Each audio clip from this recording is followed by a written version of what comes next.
Bonjour, bienvenue à tous. Nous sommes ensemble pendant 1 heure. Vous avez la possibilité tout au long de ce webinaire de pouvoir poser vos questions aussi dans le chat en live. C'est un webinaire pour parler de data science dans le secteur de la finance, plus particulièrement de la banque et de l'assurance. Je me présenterai rapidement, je suis Philippe Poirot, je suis industrie exécutive chez Microsoft. J'ai aussi passé quelques années dans le monde de la banque et de l'assurance, et notamment travaillé sur des sujets de data dans le groupe BPCE. Et nous avons surtout le plaisir d'avoir au niveau de cet événement, de ce webinaire, trois intervenants de très grande qualité. Sylvain Bélier de Epsilon France, qui fait partie du groupe Publicis, Thibaut Charnu de Compte-Métrie, et puis Anthony Libor de James. Donc notre webinaire va se dérouler en 4-5 temps. Un premier temps avec la présentation de nos invités, de nos partenaires et de leur entreprise. Un deuxième temps, on va échanger sur la vision de l'état de l'art. On en parle beaucoup, de la data science, mais à travers des cas concrets pour donner une réalité à ce qu'est aujourd'hui l'usage de la data et de la data science dans le secteur de la banque et de l'assurance. Et puis aussi se projeter sur une vision prospective de ce que ça sera selon la vision de chacun d'ici 18 mois. C'est un sujet qui a été initié la plupart du temps dans les entreprises il y a maintenant à peu près 2-3 ans. On parlait beaucoup de big data, on parle plus maintenant de data science. Et puis, donc, l'idée étant de se projeter sur ce que sera l'usage de cette donnée demain, avec notamment l'apport de l'intelligence artificielle. Et puis, un troisième temps, où là, on essaiera d'aller chercher des tips, des bons conseils pour vous aider, pour aider les banquiers et les assureurs à valoriser la data et l'usage de cette donnée dans le monde de la banque et de l'assurance, qui est un secteur qui produit énormément de données, et de voir en quoi on peut la faire parler, en quoi on peut en tirer un intérêt par rapport aux stratégies métiers. Et puis, on terminera par un Q&A. Donc, justement, par rapport à ce Q&A, n'hésitez pas à mettre vos questions dans le chat. Donc, à travers ce webinaire, on va parler, comme vous l'avez compris, d'usage de la donnée. On va parler aussi de gouvernance de la donnée, qui est un sujet majeur dans le monde de la banque et de l'assurance. Et puis aussi des sujets du rôle du Chief Data Officer, qui est un job qui est assez récent, qui est différent selon les banques ou les assurances, et c'est intéressant de s'y plonger un peu. Et puis surtout, beaucoup de cas pratiques d'application. Donc, ce que je propose, c'est qu'on rentre dans le vif du sujet avec une petite question starter pour chacun de nos intervenants. Je vais commencer par Thibaut Charnu de Compte-Métrie. Thibaut, est-ce que tu peux nous donner ta vision très rapidement, en 1 minute, 1 minute 30 de la data science pour entrer dans le vif du sujet? Merci. À toi, Thibaut. Oui, merci Philippe. Je suis ravi d'être là. Alors oui, la data science, en fait, ça a souvent été un gros mot, quelque chose qui a été, avec l'intelligence artificielle, des choses qui étaient difficilement compréhensibles. En réalité, la data science, c'est juste une étape supplémentaire, à la fois dans les méthodologies mathématiques et à la fois dans les outils mis à disposition, typiquement comme les outils Microsoft, en plus de ceux qui avaient initialement, dans les années 2000, mis à disposition, c'est-à-dire des bases de données classiques, des applications Excel pour manipuler ces chiffres. Donc je dirais, il ne faut pas voir une rupture technologique extrêmement forte, c'est juste une continuité de manipulation de data dans des technos et des méthodologies scientifiques plus poussées, et c'est juste, je dirais, une évolution dans ces innovations qui sont déjà lancées depuis plusieurs années, plusieurs décennies en matière de valorisation de la donnée. Alors, pour rebondir sur ce que tu dis, Thibaut, je vais poser une question à Sylvain. Sylvain, donc l'usage de cette data science, l'apport de cette data science, en quoi peut-elle transformer le secteur de la finance, plus particulièrement la banque et l'assurance? Qu'est-ce qu'elle peut apporter de plus par rapport à des pratiques précédentes? Alors déjà, bonjour à toutes et à tous. Merci Philippe de m'avoir donné l'opportunité d'intervenir avec Anthony et Thibaut. Pour essayer de répondre à votre question, je vais aller dans la lignée du message de Thibaut, où aujourd'hui le secteur bancaire et assurantiel était relativement précurseur dans l'usage de la donnée. Donc on est plus au-delà comment elle peut transformer, c'est pourquoi elle doit transformer. C'est quand même cette question qu'on doit se poser. Et les enablers et les accélérateurs de cette transformation étaient aux alentours des modifications des comportements clients. Hein. On a bien vu sur les banques traditionnelles, avec des modèles traditionnels, c'est que le taux de bancarisé principal s'est réduit avec l'émergence de nouveaux concurrents. Et aujourd'hui, l'usage de la donnée à l'échelle et dans un peu un time to market ou un temps commercial beaucoup plus réduit est devenu une priorité stratégique ces dernières années. Et une des promesses de la data science, comme l'évoquait Thibaut, était finalement avec des opportunités technologiques, des métiers historiques peuvent être faits pour répondre à des nouveaux enjeux de la part des clients, à des nouveaux enjeux stratégiques de productivité opérationnelle au sens des opérations, et en mettant également le marketing un peu et la relation client toujours au cœur des projets de l'industrie et de la catégorie. Alors, Anthony, je vais te poser une question, parce que Sylvain évoque en effet la transformation du secteur de la banque et de l'assurance avec de nouveaux concurrents, donc l'importance d'autant plus forte de traiter ses clients avec le maximum, je dirais, de pertinence et d'efficacité dans la manière de les contacter. Anthony, on a parlé de data, on a parlé de data science, on parle aussi de cloud. Est-ce que tu peux nous montrer en quoi cette association a du sens pour le secteur de la banque et de l'assurance ? Bonjour à toutes et à tous, et merci Philippe de nous donner l'opportunité de témoigner. Alors tout d'abord, il faut avoir à l'esprit que les usages data science sont très consommateurs de données. Donc en voulant identifier les signaux faibles, les insights qui permettent d'identifier par exemple des comportements client types, on va faire appel à une grande profondeur d'historique de données. Alors quand on parle d'utilisation du cloud à des fins de data science, nos clients de la banque ou de l'assurance ne vont pas recopier telles quelles leurs données sur des plateformes cloud publiques, en tout cas certainement pas les données nominatives ou comportant des informations sensibles, et ce pour des raisons de sécurité pure. En revanche, elles vont déporter des jeux de données préalablement encryptés ou à minima suffisamment anonymisés pour qu'on ne puisse pas faire le lien avec la donnée d'origine. Et là, on va profiter de la scalabilité native du cloud pour bénéficier d'une puissance de calcul automatiquement ajustée aux besoins lorsqu'on va exécuter les algorithmes data science ou entraîner les modèles. Le deuxième gros avantage du cloud, c'est de ne plus se soucier des ressources hardware et donc de ne plus supporter les coûts de mise à jour des ressources au niveau des infrastructures techniques. En data science, je prends l'exemple de l'usage des cartes graphiques qui évolue rapidement. Et bien, grâce au cloud, on peut spécialiser en fonction de l'algorithme les ressources hardware dont on va avoir besoin. À l'avenir, l'utilisation du cloud public sera très sûrement encore généralisée dans le monde de la banque, finance, assurance. Ça reste une question de confiance et de promesse tenue sur la sécurité et la conformité, deux sujets régaliens qui restent prioritaires dans le quotidien des projets data et de la stratégie IT des banques et des assurances. Merci. Alors, peut-être maintenant, pour présenter votre entreprise, je pense que c'est important que chacun comprenne bien quel est votre positionnement stratégique. Thibaut, je propose qu'on commence par toi. Alors, est-ce que tu peux nous présenter Compte-Métrie, peut-être très rapidement un peu votre carte d'identité, hein, qui vous êtes, les grands chiffres, etc. Et puis surtout, quelle est votre proposition de valeur, quoi. Oui, bien sûr. Alors, bon, Compte-Métrie, c'est un acteur pure player de la donnée. Hein. On existe depuis une dizaine d'années. On est 130 personnes actuellement. Notre proposition de valeur, elle est assez simple, elle est d'accompagner finalement tous nos clients dans cette transformation et dans cette appropriation de ces nouvelles technos, de ces nouvelles méthodologies scientifiques et mathématiques dont j'ai parlé tout à l'heure, mais je dirais ça ne se fait pas que sous une seule dimension. Ça s'est fait sur une seule dimension, la dimension purement mathématique. Hein. Dans les premiers temps où on a parlé d'IA et de data science, on ne parlait que de POC et de méthodes et d'algorithmes. En réalité, on voit bien que pour s'approprier cette innovation, qui est ces méthodes de valorisation de données qui sont beaucoup plus complexes, beaucoup plus avancées, il y a d'autres choses à prendre en compte.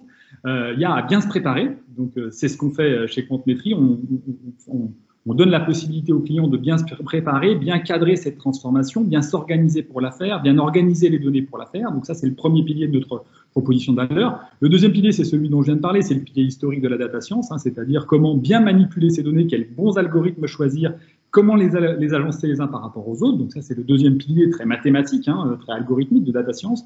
Et le troisième pilier, c'est comment bien intégrer finalement, à la fois technologiquement, à la fois humainement et à la fois mathématiquement, ces modèles dans des systèmes existants, dans des organisations existantes. Et là, on parle d'intégration SI, certainement, mais on parle aussi d'acculturation, de formation, et on parle d'acculturation des hommes. Et ça, il ne faut pas l'oublier, hein, une innovation ne passe finalement que lorsque les hommes l'ont bien comprise, l'ont bien maîtrisée, l'ont bien entendue, et sont d'accord finalement pour prendre en compte cette innovation, pour accélérer leur process et leur manière de faire.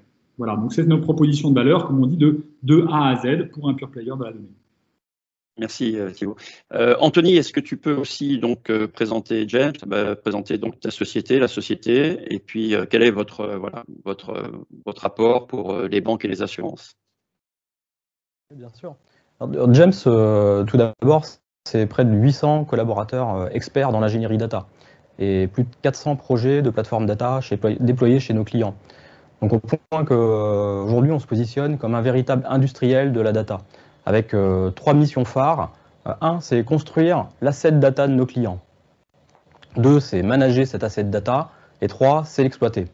Donc, chez nos clients, on intervient dans le cadre de leur transformation SI et data, sachant que la transformation, elle s'opère aujourd'hui suivant les nouvelles tendances de développement de nouveaux services, d'utilisation de l'IA ou la mise en œuvre de nouvelles générations de plateformes data distribuées dans le cloud ou pas. Notre cœur de métier, en tant qu'industriel, ça va être de déployer des plateformes data-centric chez nos clients. Alors pourquoi data-centric ? Parce qu'on considère que l'asset certainement le plus important chez nos clients, c'est leur asset data, c'est-à-dire leur patrimoine informationnel. Et que l'enjeu, c'est de capitaliser autour de cette donnée. Mais en plus de construire cet asset data, en s'appuyant sur notre écosystème de partenaires technologiques dont Microsoft fait partie, notre mission, c'est d'aider nos clients à progresser dans le management et l'utilisation de leurs données. Donc en gros, notre objectif, c'est d'aider nos clients à progresser dans l'échelle de maturité qui est liée à l'utilisation des usages et à la maîtrise de leurs données.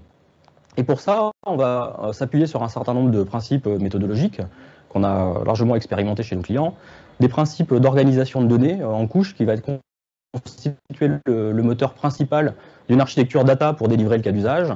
2, des principes de bonne pratique d'industrialisation des projets data et data science. 3, des principes d'organisation des équipes. Ok, merci Anthony. Sylvain, c'est le même exercice, hein, donc sur Epsilon France, est-ce que tu peux nous dire alors qui est Epsilon France, parce que ça fait partie du groupe Publicis, et puis aussi la proposition de valeur, s'il te plaît. Okay, je vais essayer de. Donc on est tous confrères, hein, donc on fait tous un peu pareil de différentes façons. Donc Epsilon France, c'est l'entité data marketing en fait du groupe Publicis. C'est à peu près 750 collaborateurs. Donc le différenciant par rapport à Anthony et Thibaut, hein, c'est on est également expert de la data, pure de la data, mais principalement 95% de notre business, on le fait pour la fonction marketing, sales et marketing, à deux visions. Bien sûr, la partie business et l'accompagnement business dans le meilleur usage de la donnée, et également la partie SI ou IT avec l'accompagnement des domaines, en fait, pour aujourd'hui profiter des nouvelles opportunités technologiques amenées par nos grands partenaires et bien sûr Microsoft pour tenter de transformer la vision marketing. Et c'est vrai que notre proposition de valeur, c'est que l'ensemble des catégories sont quand même très bousculées ces dernières années par les plateformes, hein, que ce soit dans les messages ou dans le marketing, mais également dans la transformation des business models. Et d'autant, c'est également sur bien sûr la catégorie des banques assureurs. Et nous, on est là quand même pour soutenir ces marques, pour constituer, enrichir et exploiter tout leur patrimoine de data pour donner du sens à chacune de leurs interactions clients. On va s'appuyer sur 4 grands types de compétences rapidement. Bien sûr, la partie data scientist, la partie tout ce qui va être digital marketing qui va opérer, qui va définir des plans, des programmes d'activation, tout ce qui va être des compétences pour faire le lien entre le business et l'IT, et bien sûr des compétences d'implémentation et d'intégration d'écosystèmes sur tout le cycle de vie d'un projet jusqu'au run des plateformes. Merci. Donc, sur la base de la présentation de vos différentes entreprises, je pense qu'il y a plein de sujets qui résonnent et je voudrais, moi, au niveau simplement de Microsoft et par rapport au secteur de la banque et de l'assurance, partager avec vous un peu la maturité que nous on voit sur l'ensemble des banques et des assurances. Alors on va se limiter à la France, hein. Microsoft a un footprint mondial, mais on va se limiter à la France. Je pense que ce qui est important de comprendre déjà, c'est que toutes les grandes banques et les assureurs français, ce qu'on appelle les systémiques, les GCFI, hein, donc un impact sur l'économie mondiale, ont déjà signé, je dirais, des contrats pour utiliser le cloud, en l'occurrence Azure, hein, puisqu'on parle de Microsoft. Donc ça, c'est une première étape. Deuxième étape, on a des données dans le cloud, hein, déjà avec Microsoft 365, hein, c'était pas forcément quelque chose qui était naturel il y a 2-3 ans. Donc on voit qu'il y a une certaine maturité et qu'aujourd'hui, toute la partie workstation, hein, donc l'environnement de travail, et bénéficie du cloud, et donc aussi de technologies d'IA. On en parlait un peu en introduction, hein, sur l'Excel, il y a de l'IA, sur le PowerPoint, il y a de l'IA à travers sur la mise en page automatique, etc. Et puis, ce qu'on a vu, c'est que l'ensemble de ces banques et assurances ont testé, comme vous l'évoquiez, les sujets de la data et de l'IA. Et donc, on a vu que dans chacune de ces acteurs-là, on commençait à utiliser les plateformes de PaaS, hein, plateformes as a service, où on peut faire du machine learning, on peut utiliser des supports de telle manière à pouvoir créer des workloads avec de l'intelligence artificielle. Et ça a été, je dirais, le premier test and learn, quelque part, de l'usage de la data avec de l'IA. Et puis, on voit une grande tendance aujourd'hui qui est aller chercher l'économie, donc avec du move to cloud, notamment de certains workloads pour aller chercher quelque part des réductions de coûts et d'efficacité opérationnelle. Et on a quelques-uns qui sont passés à l'échelle. Alors, il n'y en a pas 36 000, on peut le dire clairement, on peut le citer. Hein, je pense qu'AXA est passé à l'échelle sur ce sujet-là, en créant de nouveaux business models, en créant, en fin de compte, de nouvelles propositions de valeur, en utilisant la data et l'intelligence artificielle avec des modèles d'algorithmie pour transformer son business. Donc, ce qui est important de comprendre, c'est que pour y arriver, il y a tout un sujet d'acculturation et de confiance, notamment sur l'usage du cloud, qu'on utilise le cloud pour faire de l'intelligence artificielle.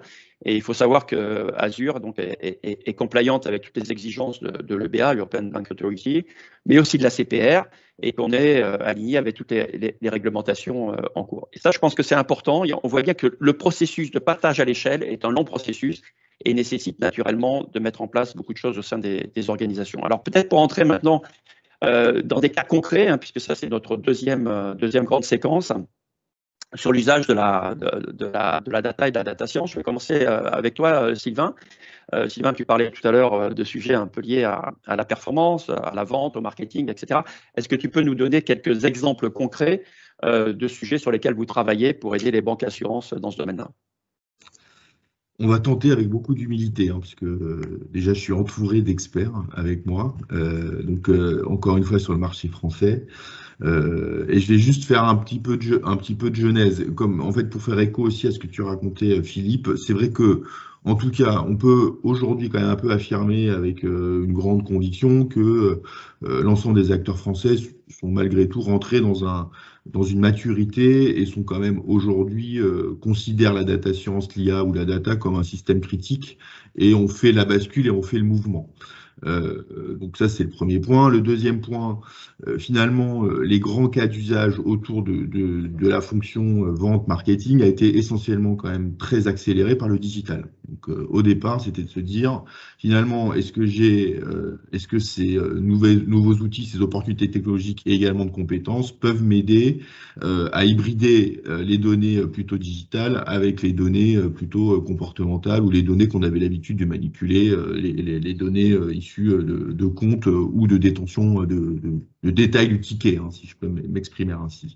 Donc ça, c'est le premier point. Deuxième point, c'est plutôt de dire, par rapport à tous mes outils que j'avais à ma disposition, hein, mes segmentations clients, mes scores, tout ce qui était un peu l'appétence, la rétention, les versements, est-ce qu'aujourd'hui, ces nouveaux modèles peuvent m'aider à être beaucoup plus efficace en termes de ciblage? Donc ça, c'était le deuxième point, c'est-à-dire que est-ce que ça m'aide à mieux cibler, est-ce que ça m'aide à être plus performant dans mes outils? Et aujourd'hui, ce qu'on se rend compte, c'est qu'on va plutôt être sur de la satisfaction client, hein, c'est donc le troisième grand méta cas d'usage, en disant, clairement, comment le vendeur aujourd'hui, en tout cas le conseiller, peut être considéré comme un conseiller augmenté et avoir des vraies propositions de valeur par rapport, en gros, un peu à l'écosystème de vie d'un client, et on passe d'un mode très produit à très client par rapport à ses événements de vie. Donc comment j'essaie de détecter, donc c'est vraiment la détection, donc détection d'une naissance, détection d'un projet immobilier, et plus seulement j'ai des segmentations sur de l'encours, enfin du stock et du flux, avec croisé par des tranches d'âge qu'on a tous connues dans la banque depuis les années 2000, hein, voilà, entre le moins de 18 jusqu'à plus de 55 considérés sur les masses affluentes. Donc vraiment des segmentations opérationnelles et des patterns plus fins. Ça, et du coup, donner des vrais leads qualifiés pour avoir en fait maximisé le taux de transformation. Et ce qu'on se rend compte de plus en plus aussi, c'est comment je peux déporter certains actes en fait, et notamment avec des chatbots, et en tout cas un peu de voice aussi qu'on commence à voir émerger. Et toujours sous-tendu à ça, la partie digitale est très importante pour essayer d'avoir des process de plus en plus de bout en bout, et notamment dans les scores d'octroi ou tout ce qui va être crédit. Donc, je maximise mon ciblage, je maximise le temps commercial et je maximise ma performance sur la fonction sales et marketing, quoi. Ok, merci Sylvain. Alors, Thibaut, on va enchaîner avec toi. Sylvain évoquait le fait d'avoir vraiment de la segmentation beaucoup plus fine à l'individu, quoi, versus avant les segments qui étaient des grands ensembles. Bon, on va parler plutôt de la partie efficacité opérationnelle, voire de la partie fraude, qui est un sujet très important dans le secteur de la banque et de l'assurance, hein. Donc, est-ce que tu peux nous restituer aussi des cas de figure pour montrer en quoi la data science, l'IA, a un impact positif pour ces activités-là? Oui, je rebondis sur ce que dit Sylvain, parce qu'il a exposé la première jambe sur laquelle marche toute innovation. La première jambe, une innovation, elle sert d'abord à augmenter les revenus, et Sylvain a évoqué un différent nombre de cas d'usage sur le marketing et la vente et la satisfaction client, qui est la première jambe de revenus. Il y a une deuxième jambe sur laquelle toute innovation marche, c'est finalement diminuer les coûts. Et c'est celle que je vais évoquer maintenant, mais avant de le faire, je vais revenir sur quelques spécificités du monde bancaire. Parce qu'en matière d'efficacité opérationnelle, il faut prendre en compte les spécificités du secteur. Ce secteur, c'est un secteur qui est extrêmement régulé, extrêmement surveillé, et on le comprend, hein, il est dans le cœur de réacteur de toute économie, donc naturellement, les régulateurs ont une puissance énorme et donc imposent un certain nombre de règles qui sont extrêmement strictes, avec des amendes à la clé pour ce secteur. Donc ça, c'est la première chose. C'est un secteur, je suis désolé de la palissade, mais qui manipule beaucoup d'argent. Donc quand il y a beaucoup d'argent, il y a beaucoup de fraude. Et donc ça aussi, c'est quelque chose qui est extrêmement surveillé. Et c'est un secteur qui est basé sur la confiance. Et donc les niveaux de sécurité sont extrêmement importants. Ensuite, c'est un secteur qui manipule beaucoup de données et beaucoup de données digitalisées. Pourquoi? Parce que toutes les transactions sont aujourd'hui faites par des machines, et donc ces données étant créées par des machines, elles ont l'énorme avantage d'avoir une qualité qui est très forte, ce qui n'est pas le cas dans d'autres secteurs. Quand on a des comptes rendus de maintenanciers sur des machines dans un constructeur automobile, eh ben, c'est du manuscrit, et donc quand c'est du manuscrit, la qualité de données n'est pas forcément très bonne, il peut y avoir des erreurs, il peut y avoir des manquements, etc. Donc je pense que c'est important de mentionner ça, et de plus en plus, les autres typologies de données, qui sont les documents de back-office et de middle-office, commencent à se digitaliser. Parce que, comme le disait très bien Sylvain, la digitalisation de l'expérience client fait que maintenant, quand on remplit un document, on ne le remplit plus à la main, on le remplit directement sur le web, et donc on a directement une donnée digitale qui est exploitable ensuite.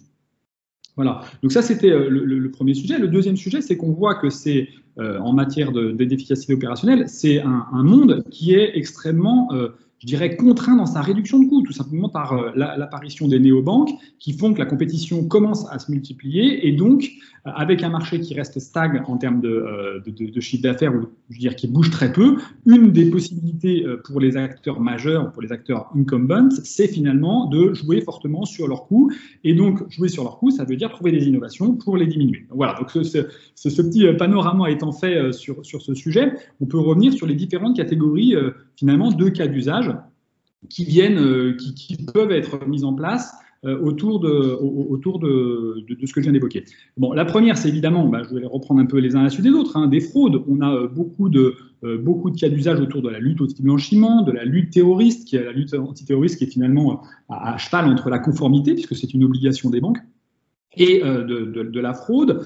Donc, on a finalement des capacités à détecter des patterns de gens qui ne se comportent pas forcément très bien, de manière volontaire ou involontaire d'ailleurs. On a des sujets autour de évidemment la cybersécurité, dans lequel l'IA vient être une couche supplémentaire pour augmenter la sécurité de ces banques. Et finalement, jusqu'à maintenant, la cybersécurité était très basée sur des règles métiers, mais de plus en plus, depuis quelques années maintenant, on vient y rajouter une couche d'IA en plus de tout ça pour être encore plus fiable, encore plus serein. Et ensuite, à côté de ça, il y a des cas d'usage sur les fonctions transverses. Alors, Sylvain l'évoquait déjà en matière d'expérience client et de service client. Il y a plein de choses à faire, typiquement dans le traitement des mails, pour augmenter typiquement le targeting de ces mails vers la bonne personne qui va les traiter. Aujourd'hui, en moyenne, le mail fait 7 rebonds dans des conseillers clients pour arriver au bon conseiller client qui va traiter le sujet. Là, on a des cas d'usage autour de la manipulation de la data qui peut permettre d'arriver ce mail directement dans la bonne boîte mail du bon conseiller qui va traiter. On en a effectivement une augmentation de la satisfaction client parce que ça va plus vite et une augmentation des gains de l'entreprise de performance parce que tout simplement, on ne sollicite pas 7 conseillers clients, mais plutôt 1-2 conseillers clients. Ensuite, on a vu que la banque était manipulatrice de beaucoup de documents en back-office, en middle-office. On le sait, nous, en tant que client bancaire, on manipule beaucoup de documents et encore, il faut les traiter ensuite. Et pour les traiter, effectivement, l'IA, et principalement avec les technologies de NLP, de reconnaissance de langage, est capable d'aider à la reconnaissance d'un certain nombre de documents, à la reconnaissance de certaines informations dans des documents qui sont volumiques. Et là aussi, c'est des cas d'usage qui sont extrêmement fréquents dans ces métiers avec middle office et back office très développés. Ensuite, de manière plus anecdotique, on voit des cas d'usage, mais là, c'est pas forcément spécifique à la banque, quoique sur tous les cas d'usage liés finalement au RH, dans lequel on voit que le monde bancaire se digitalisant et s'accent plus vers la data, il faut déformer un petit peu, je dirais, le mix de compétences et l'intelligence artificielle, la data science est capable finalement de donner, de préconiser des bons parcours salariés, des bons parcours collaborateurs dans l'entreprise, recommander des bonnes formations pour venir accompagner cette transformation. Après, de manière très connue aussi, on voit bien que en matière de risque crédit, on est capable, et là aussi c'est de la performance opérationnelle, de mieux identifier les clients qui sont à risque, c'est-à-dire qui sont supposés ne pas rembourser ou mal rembourser les emprunts que la banque auxquels la banque procède. Là, il y a tout un tas de modèles d'octroi qui viennent accompagner des modèles d'octroi existants, mais qui viennent les spécifier. Et puis, sur la banque de manière plus générale, on voit bien qu'il y a des optimisations de portefeuille, il y a des prédictions des spreads, entre guillemets, des produits financiers, qui sont aussi extrêmement aidés par ces nouveaux algorithmes, même si finalement on voit bien que ces algorithmes étaient déjà bien présents dans la banque depuis longtemps. Voilà. Merci Thibault. Alors, Sylvain nous a expliqué toute la partie meilleur ciblage, conseiller augmenté grâce à l'IA. Thibault, toi, tu nous as parlé à la fois de meilleure maîtrise des risques crédits, de meilleure compliance par rapport aux obligations réglementaires ou d'efficacité opérationnelle par rapport à différents processus du monde de la banque ou de l'assurance. Donc, à travers ça, Anthony, on parle de beaucoup de data, puisque c'est comme ça qu'on élabore les modèles. Et puis aussi, on est dans un secteur qui génère énormément de données. Donc, est-ce que tu peux nous expliquer ta vision justement de comment on peut valoriser cette data? On parle aussi de big data, alors c'est un terme qui est toujours utilisé, mais comment on peut valoriser et en quoi le cloud est un levier aussi pour justement mettre en œuvre ces différents modèles et arriver à ces propositions de valeur? Oui. Alors, dans la continuité des nouveaux services digitaux que mentionnaient Sylvain et Thibault, je vais reprendre déjà le credo de l'un de mes clients de la banque qui dit la bonne stratégie IT, c'est la bonne vitesse, c'est la bonne exécution à la bonne vitesse. Right execution at the right speed. Et ce qu'on observe, c'est que les modes de consommation évoluent. Donc on voit se démultiplier les services digitaux auprès de clients finaux qui vont consommer de la data, avec le souci de fournir aux utilisateurs finaux leur service bancaire ou assurantiel n'importe où, n'importe quand, sur n'importe quel terminal. Et le cloud, de manière générale, que ce soit du cloud public ou du cloud privé, car proposant un catalogue de services en mode service managé, c'est un accélérateur des projets data, et particulièrement data science. Mais cela ne reste qu'un accélérateur en matière de fourniture de services au sens hardware et software, pas forcément un accélérateur de cas d'usage. Pour qu'on optimise la mise sur le marché des usages, pour nous, il faut absolument capitaliser sur la donnée. Exactement dans la démarche data-centric que je mentionnais tout à l'heure, au sens centralisation et capitalisation de l'asset data. La tendance d'évolution du SI doit être à la fois d'être une architecture ouverte, modulaire, et quoi de mieux que finalement de développer des usages analytiques en surface en allant chercher la donnée dans une architecture data centralisée. En tout cas, c'est au travers de cette voie-là qu'on va pouvoir garantir à la fois le temps de mise à disposition des cas d'usage auprès des métiers et l'évolutivité future du système d'information. Ok, merci Anthony. On va passer à une autre séquence qui est une séquence un petit peu de prospective, hein, de projection dans les 12, 18, 24 mois qui viennent.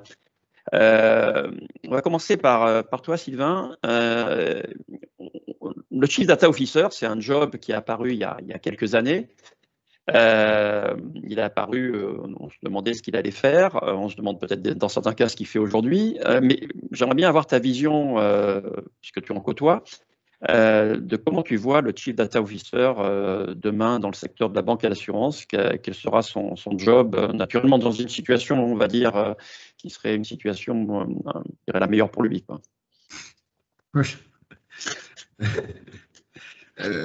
Bon, ils font quand même 2-3 trucs quand même. Enfin, ils font pas rien. Enfin, j'espère pour eux. En tout cas, ceux que j'ai la chance de côtoyer sont pas mal staffés. En tout cas, c'est vrai que cette fonction qui est apparue, alors je laisserai sous le contrôle d'Anthony et Thibaut. À mon sens, c'est apparu en 2013-2015 en fait, à peu près au moment où les banques, enfin la catégorie a commencé à poker ou à faire des pilotes sur la partie écosystème Big Data. C'est là-dessus. Il a eu, alors encore avec beaucoup d'humilité, mais j'ai l'impression, en tout cas jusqu'à maintenant, il a eu 3 rôles. Il avait, au départ, il était arrivé pour être vraiment une fonction presque régalienne autour de la qualité de la donnée. Donc c'était un peu lui qui était un peu le maître en fait de la qualité de la donnée, parce que finalement les pilotes et l'époque qui ont eu lieu se sont rendus compte de reprendre des fondamentaux, parce que on n'a pas attendu Big Data ou désolé Microsoft sur la partie cloud pour se dire que la qualité de la donnée c'était quand même la base en fait pour pouvoir opérer toute partie des cas d'usage. Donc il avait cette notion de se dire voilà, j'ai besoin, en tout cas l'organisation, si on veut pivoter vers une organisation data-centrique ou digital-centrique, mais surtout data-centrique, on a besoin de maîtriser mon capital de données. Donc de reprendre les bases, des données de qualité, des données maîtrisées et des données globalement gouvernées. Et des données documentées. Voilà. Donc ça, c'était vraiment sa première fonction.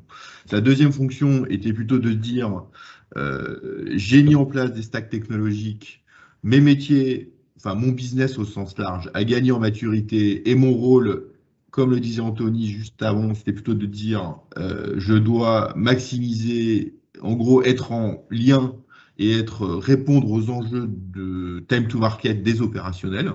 Donc finalement, de passer d'une data maîtrisée à une data un peu valuable, hein, tout simplement. Donc de mettre à disposition des sets de données que l'ensemble des fonctions puissent utiliser à leur gré pour tester des cas d'usage.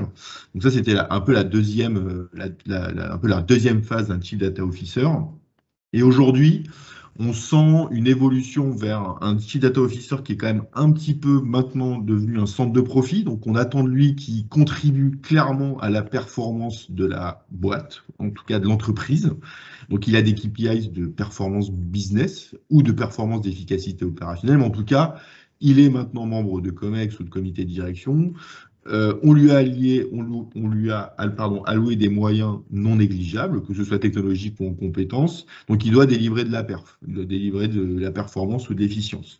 Donc, il se transforme quand même globalement en produit et dans son périmètre, product centrique, hein, un petit peu, mais au bon sens du terme, que consumer et product centrique. Dans son périmètre, il a toujours cette fonction un petit peu de régalienne de la donnée. Il a une fonction également d'être garant un petit peu des standards, en fait, des solutions et des choix technologiques qui vont être pris dans l'organisation. Et il est garant également des compétences qui doivent être mobilisées et l'animation un peu de ces compétences pour délivrer. Après, en termes d'organisation, il a soit des équipes opérationnelles ou soit, en fait, il anime des communautés qui sont plus proches des métiers. Il y a vraiment aujourd'hui deux principes. Soit on consolide sous un Chief Data Officer l'ensemble des compétences data pour les métiers, quels qu'ils soient, sur toute la chaîne de valeur, soit les compétences sont plutôt proches des métiers, avec des enjeux de productivité opérationnelle. Donc ça, c'est aujourd'hui, donc pour synthétiser, il était là pour garantir le capital donné, de mettre à disposition des données activables et utilisables, aujourd'hui garant de la performance et des standards. Et ce qu'on va voir arriver dans les 18 ou 24 prochains mois, il y a malheureusement, c'est qu'au sein des organisations, il y a un Chief Digital Officer et un Chief Data Officer. Il y a quand même souvent les deux types de périmètres. Et on commence à avoir quand même une consolidation des deux rôles. C'est que finalement, le Chief Data Officer était là plutôt sur les briques basses, donc Data Lake et application business. Le Chief Digital Officer était là plutôt sur la partie front, au sens large, mais tout ça, en fait, il y a un dénominateur commun qui est la data et les compétences. Et on sent quand même une consolidation des types de compétences, de ces deux grands types de compétences. Je ne sais pas qui va gagner à la fin. Je ne permettrai pas non plus là-dessus, mais en tout cas, on sent une consolidation pour se dire maintenant, on a mis chacun des grands ensembles, ont mis en place ces fondamentaux, et maintenant, il faut qu'on délivre. Donc, on va peut-être, en tout cas, on sent une consolidation autour des deux grands rôles. D'accord. Merci Sylvain. Alors, je vais rebondir sur ce que disait Sylvain sur la consolidation des deux rôles. Avec toi, Anthony, sur la partie, parce que ça rejoint la partie gouvernance de la donnée. C'est-à-dire qu'on sait bien que chez les banquiers et chez les assureurs, on a de la donnée partout. Déjà, dans les grandes banques et les grands assureurs, on a plusieurs systèmes d'information. Et donc, il y a un vrai enjeu d'homogénéisation naturellement de la donnée, de la faire parler, déjà par rapport à des obligations réglementaires, mais aussi de gouvernance de cette donnée. Est-ce que tu peux nous donner ta vision un petit peu prospective sur cette gouvernance de la donnée telle que tu la vois dans les prochains mois? Oui. Alors, par rapport aux thèmes prioritaires qui animent actuellement nos clients du monde banque, finance, assurance, les priorités restent encore aujourd'hui les sujets régaliens comme tout ce qui va tourner autour de la cybersécurité, de la sécurité en général, et tout ce qui concerne la conformité, Thibault en parlait tout à l'heure, avec des sujets de réglementation à appliquer au projet, l'adaptation des projets existants ou l'application aux nouveaux projets. Il faut avoir conscience que ces problématiques de conformité, elles ouvrent sur des thématiques de gouvernance de la donnée de façon induite. Et donc là, j'en viens à trois sujets plus tendance, qu'on ne traitait pas forcément il y a encore quelques années chez nos clients. La première tendance relève de cette gouvernance de la donnée, donc la maîtrise du patrimoine informationnel. Ou comment je maîtrise le contenu de mes plateformes data par des solutions de type data cataloging, data virtualisation. Ces deux types de solutions permettent d'ouvrir au plus grand nombre le contenu des plateformes data en apportant une dimension sémantique à l'information. On peut y retrouver aussi la notion de self-service data. Je précise que ça reste complémentaire à la démarche de capitalisation sur la donnée que je mentionnais tout à l'heure, et que cette approche, elle ne vient toujours en surface de la mise en œuvre de plateformes data-centriques. Le deuxième sujet tendance touche à la modernisation du SI. Dans la lignée de la grosse tendance des systèmes d'information à être ouverts et modulaires, sous un angle digital que mentionnait Sylvain, on va retrouver les développements powered by API, à savoir l'évolution vers des architectures ouvertes en mode microservice.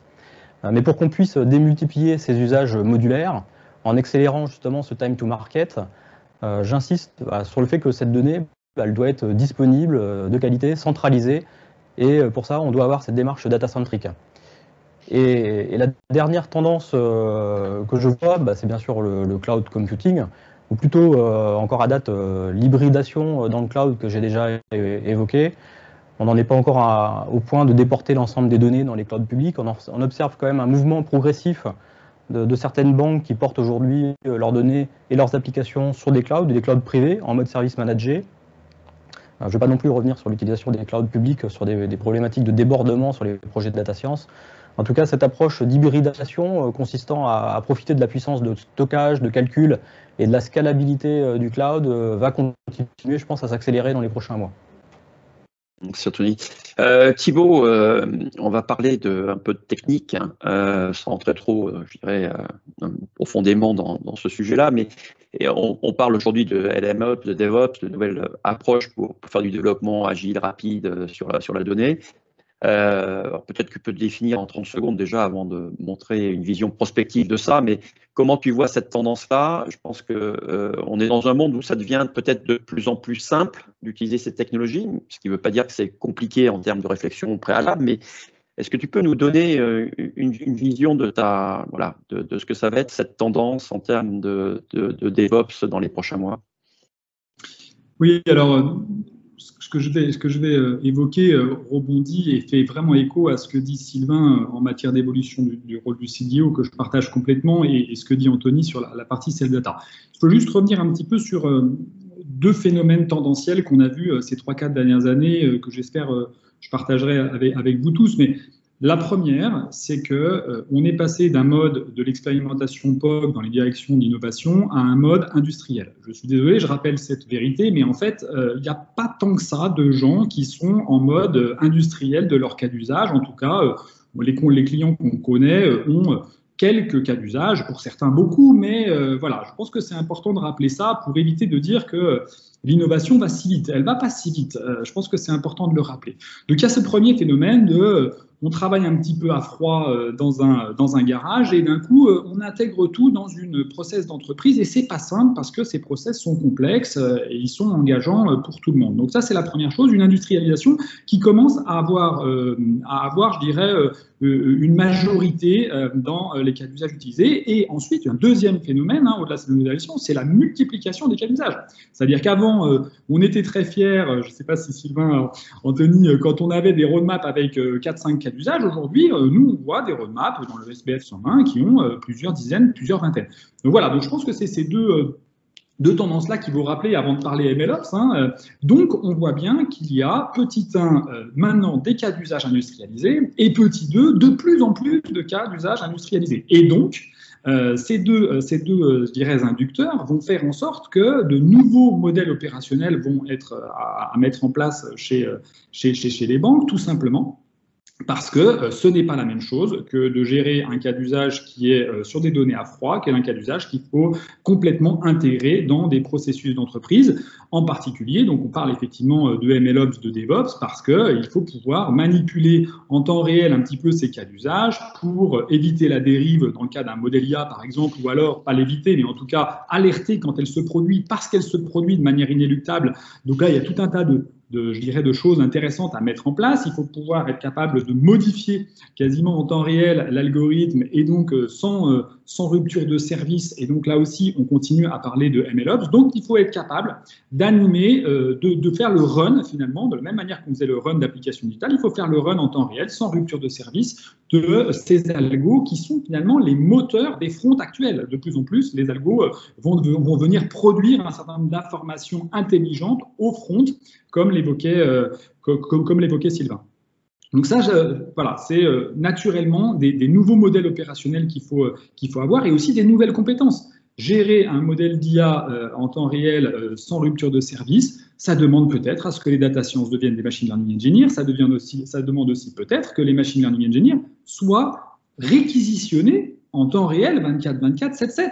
Ce qui n'est pas une évidence pour des data scientists qui avaient l'habitude de bosser, en tout cas comme moi, du lundi au vendredi, en tout cas officiellement. Voilà, donc je pense que c'est important de montrer un petit peu ces modèles opérationnels, Sylvain qui sourit, mais voilà, ces modèles opérationnels qui doivent évoluer et ces compétences qui doivent changer. Le MLOps, le DevOps, en est une catégorie. Bon, ensuite, il y a un autre sujet très important dans les banques, mais pas que, sur une nouvelle tendance, c'est-à-dire moi ce que j'appelle une nouvelle couche un petit peu de la data science et de l'IA, c'est l'intelligibilité. Aujourd'hui, jusqu'à maintenant, on avait des modèles black box qui étaient complètement incompréhensibles, même pour les data scientists qui les avaient créés d'ailleurs, on ne savait pas pourquoi ces modèles sortaient ces résultats-là. Le monde de la banque, et en tout cas la Commission européenne, commence à réguler fortement ces choses en disant que c'est strictement interdit de procéder de cette manière-là, tout simplement parce que dans la banque plus qu'ailleurs, il est nécessaire de reproduire l'algorithme de la même manière le lendemain ou 3 jours après. Donc on a la nécessité de mettre en place un certain nombre de mesures de ce que nous on appelle l'IA de confiance et sur lequel on a écrit un très gros livre blanc impulsé par la nouvelle régulation. Donc voilà, donc c'est la nouvelle tendance un peu de l'IA, c'est de dire il ne s'agit pas juste de faire des modèles qui sont performants, qui sortent les bons résultats, il s'agit aussi de pouvoir se dire que ces modèles, on les comprend, ces modèles, ils sont robustes, ces modèles, ils sont explicables, ces modèles, ils sont éventuellement labellisés par des instances pour dire qu'ils sont respectueux d'une régulation européenne. Et on voit très bien de plus en plus, peut-être j'ouvre un petit peu, mais je dirais une troisième voie qui commence à s'ouvrir en face du bloc chinois et du bloc américain, une IA plus respectueuse, certes, des libertés publiques, mais aussi une IA de qualité, c'est-à-dire qui n'est pas construite sur de la paille, mais sur des vraies briques. Et je répète, une IA qui est robuste, une IA qui évite les biais, en tout cas qui corrige certains biais humains qui étaient produits. Hein. L'IA, elle va pas s'inventer débiaisée, il faut lui demander de débiaiser les choses. Donc voilà, donc moi je pense que c'est une tendance qui est très très forte actuellement et spécifiquement dans la banque parce que la régulation, encore une fois, pousse fortement pour que tous les algos qui sont utilisés dans le monde bancaire soient auditables par les régulateurs. Si les régulateurs comprennent rien à ce qui se passe dans les algos, forcément ça serait un peu dur pour eux de dire « Ok, je mets mon tampon de régulateur en disant que cet algo est acceptable ou pas acceptable au sens de la régulation ». Donc voilà pour moi cette notion d'intelligibilité que je vois apparaître sur pas mal de secteurs et qui est très fortement présente dans le monde de la banque assurance actuellement. Merci Thibaut. Je propose qu'on passe à une autre séquence. Donc, on a beaucoup parlé de l'IA. Je rejoins ce que disait Thibaut sur une IA sûrement plus responsable, plus transparente. On a parlé aussi de plus grande maturité dans les entreprises, dans les banques, dans les assurances, avec une organisation plus claire. Et ce que j'aimerais qu'on partage maintenant, c'est quelques tips, quelques conseils qu'on pourrait donner à nos amis banquiers et assureurs. Je vais commencer par toi, Sylvain. Tu as parlé tout à l'heure d'un monde qui changeait. On passait des segments de clients au traitement individuel de la relation. Quel est ton point de vue? Qu'est-ce que tu pourrais donner comme conseil pour que les banques et les assureurs soient au rendez-vous du marketing digital qui fait partie déjà de nos sociétés, quoi?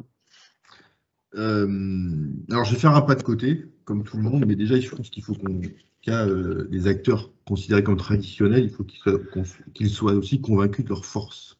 Voilà, c'est quand même des marques, en tout cas en France, des marques fortes, des marques aimées quand même par les consommateurs, qui fait partie de la vie quotidienne. Certes, ils ont été bouleversés, ils sont disruptés, donc encore un mot, encore un buzzword, mais il faut quand même que tous ces acteurs-là soient conscients de leur force et malgré tout, leurs performances financières, même si elles sont un peu chahutées, sont quand même encore au rendez-vous. Donc ça, c'est le premier point. Le deuxième point, c'est peut-être aussi, alors là, du coup, dans le verre à moitié vide, de ne pas se tromper dans la compétition. Et là, c'est un parti pris et également une vision qui n'est pas forcément partagée par tout le monde, mais finalement, AXA, son principal concurrent, c'est pas Allianz. Société Générale, son principal concurrent, c'est pas Allianz. Son principal concurrent, c'est peut-être Google, c'est peut-être Amazon, et c'est certainement meilleurtaux.com. Et voilà, et ça, il ne faut pas se tromper. Et ça, pour le coup, comme certains retailers n'ont pas forcément vu leurs concurrents. Si je prends le luxe, par exemple, ils n'ont pas vu que la deuxième main allait être leur concurrent de demain. Si je prends ce deuxième point. Donc, vraiment, donc, un, conscient de ses forces, deux, de ne pas se tromper dans la concurrence, et trois, d'être un tout petit peu plus ouvert aussi, quand même, et de se dire que c'est important, mais ouvert dans leur processus, dans les processus opérationnels. Quand je dis ouvert, c'est typiquement, je dois investir demain dans le marketing digital pour générer du lead parce que les clients ont changé. Aujourd'hui, le parcours client a complètement évolué et les points de contact ont profondément changé. Donc, du coup, ça demande d'investir dans des nouveaux canaux, d'investir dans des nouveaux leviers. Enfin, et le dernier, enfin, the last but not the least, c'est au-delà de la culture du changement, il y a un investissement non négligeable, très opérationnel sur les compétences. Aujourd'hui, quand on me demande comment les banques peuvent pour être impérativement au rendez-vous. Il y a un sujet de compétence aujourd'hui potentiellement à fidéliser au sein des organisations. Donc, il y a une notion de marque employeur, de compétence, de conduite du changement. Je crois que, enfin, en tout cas, que ce soit Anthony ou Thibault l'ont explicité tout au long de l'exposé. Mais si je dois remettre quelque chose en priorité, c'est vraiment ça, cette culture des nouvelles compétences ou des compétences historiques à reformer pour répondre aux nouveaux challenges de demain. Voilà mon petit point de vue. Merci à toi. Anthony, peut-être peux-tu nous donner aussi tes conseils voilà, pour que les banques et les assureurs soient plus au rendez-vous de l'usage et de la valorisation de la donnée? Est-ce que le cloud est un vrai levier? Quels sont voilà, les bons conseils qu'on peut leur donner pour tirer pleinement profit de leurs données avec la technologie, notamment le cloud? Oui. Tout d'abord, les entreprises de la banque et de l'assurance qui souhaitent devenir, on dit data-driven, si elles souhaitent en tout cas généraliser l'usage de la donnée, elles doivent instruire cette démarche de capitalisation de la donnée qu'on appelle data-centric. Donc c'est bien cette logique de capitalisation qui va permettre de démultiplier les usages en garantissant la délivrabilité de ces cas d'usage dans un délai optimum. Le deuxième focus à faire pour moi, c'est sur l'organisation des équipes. Ou comment je réponds à la question, comment je structure le mode de travail de mes équipes data. Aujourd'hui, se côtoient des data scientists qui étaient souvent rattachés à des directions métiers et des data ingénieurs qui étaient plutôt sur le côté IT. Et le dispositif qu'on met en place chez nos clients, on met en place des organisations de type core team, feature team, où d'un côté, le travail de la core team est de capitaliser, de construire l'asset data, et les feature teams sont focalisés sur le service utilisateur à délivrer. C'est ce type de dispositif qui, selon nous, répond à cela et qui permet une vision coordonnée et synchronisée de l'adressage des besoins. Merci Anthony. Alors, je ne sais pas si Thibault est toujours là. Voilà, je te voyais plus, je te vois. J'essaie de trop mettre ma vidéo parce que j'ai peur que ma liaison ADSL. Là, écoute, c'est les phrases les plus fréquentes depuis maintenant 17 mois. Je suis en mute et j'ai peur que ma liaison tombe. Pour rester toujours sur le sujet des tips et des conseils, c'est un sujet sur la partie data science, de dire en quoi la data science, pour des banques et des assureurs, peut être un différenciateur stratégique. Comment peut-on arriver à en faire un différenciateur stratégique dans cette concurrence, Sylvain l'évoquait, qui n'est pas simplement une concurrence endogène mais exogène, c'est-à-dire avec d'autres acteurs aussi, d'autres secteurs. Et on aimerait bien avoir ton point de vue là-dessus. Alors, déjà, ce qu'il faut dire en matière de tips, c'est que nous, notre baromètre qu'on fait régulièrement tous les ans auprès des entreprises démontre une chose. C'est en réalité, sur les différentes dimensions qu'on vient collectivement d'exposer, on a parlé beaucoup avec Sylvain Anthony de compétences, on a parlé beaucoup de plateformes, qu'elles soient cloud ou on-premise, on a parlé beaucoup de gouvernance, on a parlé beaucoup de IA de confiance. En réalité, la première chose qu'on constate, on a aussi parlé beaucoup de data science au sens algorithmie, mais la première chose qu'on constate, c'est qu'il n'y a pas de tips unique. Ça serait trop facile.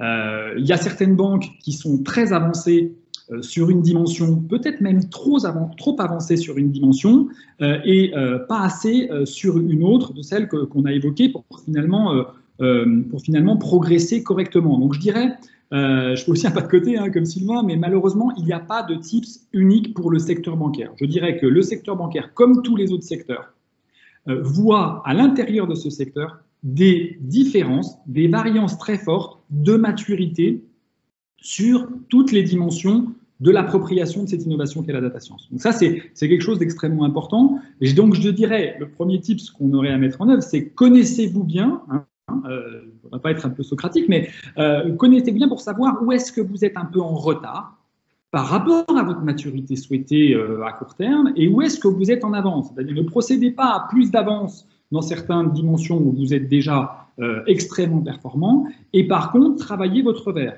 Travaillez votre verre parce qu'à un moment ou à un autre, il faut un jeu de tennis complet. On a la période de Roland-Garros, donc on peut y aller. Il faut avoir un jeu de tennis complet. Et si on est trop mauvais dans les compétences, par exemple, à un moment ou à un autre, ça se verra. Donc ça, c'est, je dirais, un des premiers tips finalement de se connaître correctement et de connaître l'état de maturité de chacune des sous-dimensions, parce qu'il n'y a pas de maturité globale, il n'y a qu'une maturité démoyennée. Ça, c'est la première chose. Ensuite, le deuxième sujet, c'est progresser de manière régulière et avec une ambition limitée sur chacune de ces dimensions. Pour être correctement data-centrique demain, il faut, à un moment ou à un autre, faire progresser tous les murs de la citadelle progressivement et sans avoir une ambition démesurée. Je sais bien que le système exige que les résultats soient pour demain, mais en réalité, nous, ce qu'on voit, c'est qu'en banque assurance, les comptes que j'anime, ceux qui sont les plus successful, ceux qui ont les plus de succès aujourd'hui, sont ceux qui ont pris le temps et qui ont mis sur papier, finalement, quelque chose qui dure longtemps, quelque chose qui est construit pour longtemps. Aujourd'hui, chez les assureurs, chez les banquiers, on voit notre capacité à déployer des nouveaux cas d'usage industrialisés en quelques semaines, parce que ça fait 4 ans qu'il y a un travail régulier, progressif sur toutes ces dimensions, et qu'ils n'ont pas exigé à la première année de mettre tout de suite un cas d'usage en production en une semaine. Ils ont souhaité finalement progresser régulièrement dans toutes ces dimensions, et aujourd'hui ça paye. Ça paye au bout de 3-4 ans. C'est un peu terrible à dire, mais finalement cette volonté de construction sur des bases solides, c'est un peu ce qui est sous-tendant finalement à la régulation européenne de l'IA de confiance. Construisez des choses robustes, construisez-vous de manière robuste et n'essayez pas de faire des feux de paille. Je pense que là, on a, je dirais, notre troisième voie un peu européenne qui est, en tout cas du point de vue de Quantmetry, extrêmement sereine et peut-être moins court-termiste, moins show-off, mais en tout cas beaucoup plus long terme et beaucoup plus raisonnable. Donc, en termes de conclusion, je vais rebondir sur ce que tu dis, Thibaut, et je voudrais qu'en 1 minute, chacun d'entre vous puissiez exprimer votre point de vue sur, et ça rejoint ce que tu évoquais, Thibaut, sur à quelle échéance voyez-vous le passage à l'échelle, à quelle échéance voyez-vous, en fin de compte, que le sujet de l'IA, de l'usage de l'IA dans les métiers de la banque et de l'assurance sera quelque chose, je dirais, de maîtrisé, qui sera une pratique commune. Thibaut ? Oui, bon, j'enchaîne. Ah oui, mais c'était dans la continuité de ce que tu disais, donc voilà.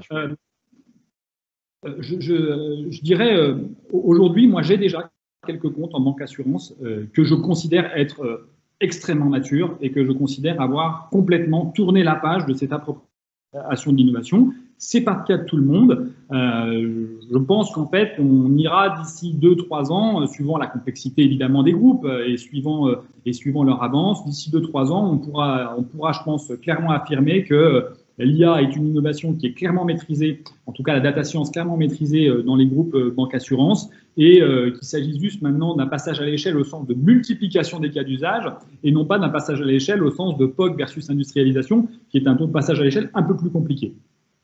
Merci. Sylvain, peut-être tu peux enchaîner sur ta vision, alors peut-être dans un angle, peut-être sales, marketing, ça complétera. C'est un peu comme disait Thibaut, il n'y a pas eu de réponse en fait, parce que tout dépend où on met le curseur, tout dépend, est-ce qu'on parle de volume de compétences, est-ce qu'on parle de volume de cas d'usage, est-ce qu'on parle d'industrialisation, de cap. Une chose où on n'a pas forcément aussi beaucoup parlé, et c'est peut-être le moment d'en parler, c'est aussi le nombre de process impactés.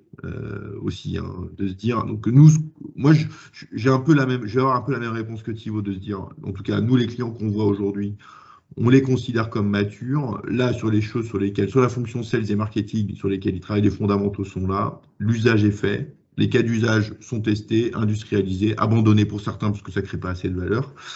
Là, ce que je ressens, c'est qu'on rentre maintenant dans des projets vraiment transformation de l'écosystème de l'activation marketing avec des moteurs d'orchestration de l'IA qui va prendre la décision sur quel touchpoint je dois activer à quel moment.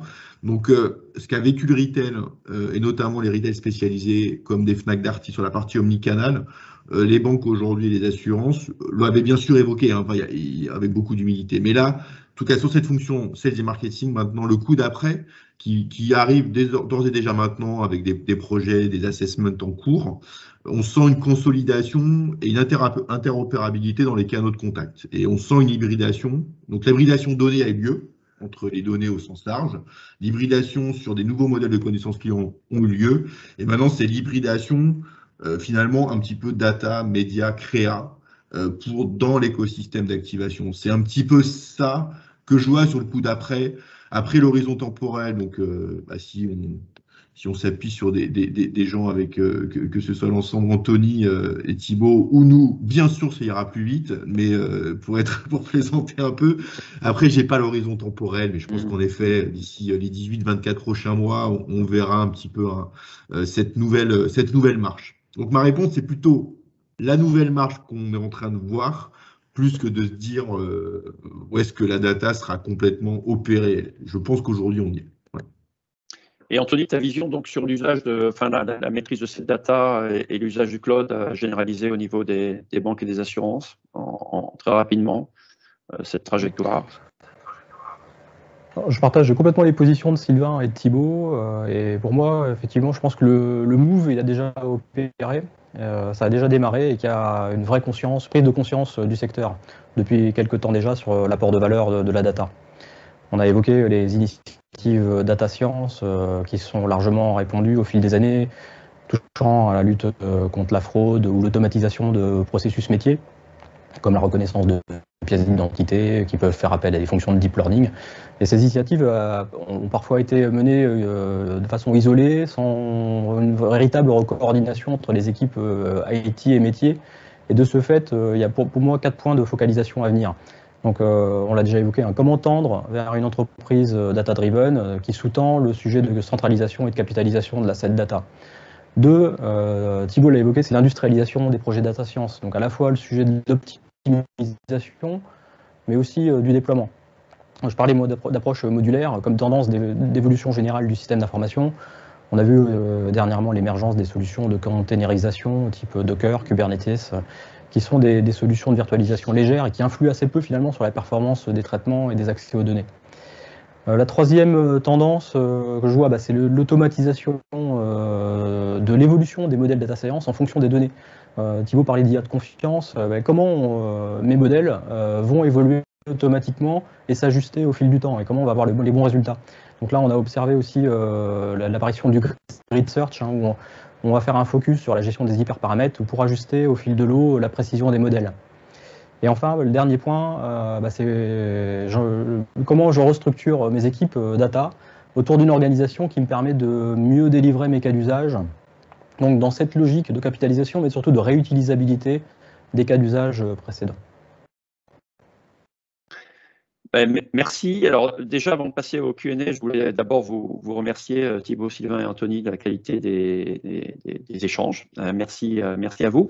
Et je vous propose qu'on enchaîne directement sur la séquence de Q&A.